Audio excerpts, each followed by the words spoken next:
네, 오늘은 예레미야 35장입니다.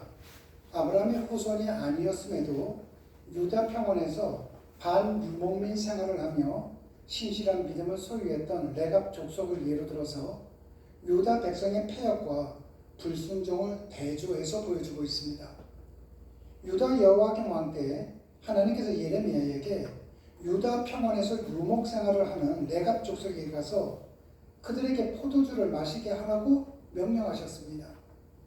하나님의 명령대로 예레미야는 레갑 족속에게 포도주가 가득 든 종지와 술잔을 갖다 놓고 포도주를 마시라고 권합니다. 그러나 레갑 족속은 자신들은 포도주를 마시지 않겠다고 이야기를 합니다. 그들이 포도주를 마실 수 없는 이유는 그들의 선조 요나답이 내린 명령 때문이었습니다. 그런데 요나답이 후손들에게 부탁한 것은 금주 명령만이 아니었습니다. 집도 짓지 말고 파종도 하지 말고 포도원을 소유하지도 말고 평생 장막에서 살라는 명령이었습니다. 한마디로 말해서 농경생활을 하지 말고 짐승을 먹여 생계를 해결하는 유목민으로 살라는 것입니다. 요나답이 왜 이런 말을 후손들에게 남겼는지 우리는 정확하게 알 수는 없습니다. 그런데 장막을 치며 사는 것은 애굽 종살이에서 벗어나 가나안 땅으로 오는 동안 이스라엘 백성이 광야에서 겪었던 삶의 방식이었습니다.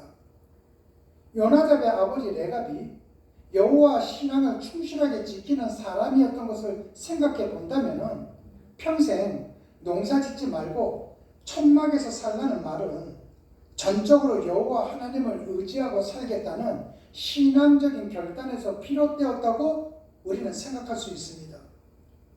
이스라엘 민족이 광야에서 오직 여호와 하나님을 의지하고 살았던 것과 마찬가지 이치인 것입니다.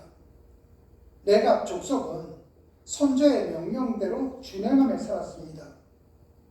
예레미야 선지자의 권유조차 뿌리칠 만큼 철저하게 선조의 명령을 충실히 지키며 살아왔다고 강조하고 있습니다. 레갑 족속의 고백 이후에 하나님께서 예레미야에게 말씀하시기를 유다 백성에게 가서 언제까지 하나님의 말씀을 듣지 않으며 언제까지 하나님의 교훈을 받지 않겠느냐고 전하라고 말씀하십니다. 레갑 족속들은 선조의 명령에 따라 사는데 하나님의 백성인 유다 사람들은 여전히 하나님의 말씀에 순종하지 않음을 지적하기 위해 본문에 레갑 족속을 등장시키셨던 것이었습니다. 하나님께서는 한두 번 선지자를 보내신 것이 아니라 끊임없이 당신의 종을 보내셨지만 하나님의 마음을 이스라엘은 깨닫지를 못했습니다. 한 집안에서도 조상의 뜻을 소중히 여기고 대대손손 지키기 위해 온갖 노력을 하는데 하나님의 백성이 하나님의 뜻을 따르지 않고 자신들의 판단에 옳은 대로 살았던 모습은 오늘날도 변함이 없음을 보게 됩니다. 하나님께서 우리를 향해서도 죄악된 길에서 돌아서서 하나님의 자녀답게 살기를 원하십니다. 넓은 길과 좁은 길 중 좁은 길이 생명의 길이라는 것을 바르게 깨달을 수 있도록 성령님이 우리와 함께하고 계십니다.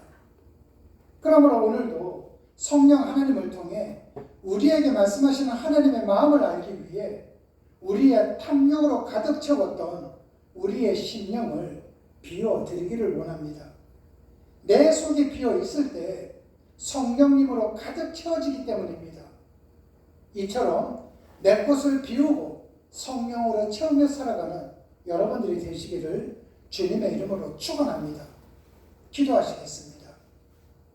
하나님 아버지, 우리 모두 탐욕의 자리를 털어버리고 오직 생명의 길을 따라 살아가기를 원하오니 성령님께서 구름기둥 불기둥으로 우리를 인도하여 주시옵소서. 주님 고맙습니다. 예수님 이름으로 기도드렸습니다. 아멘.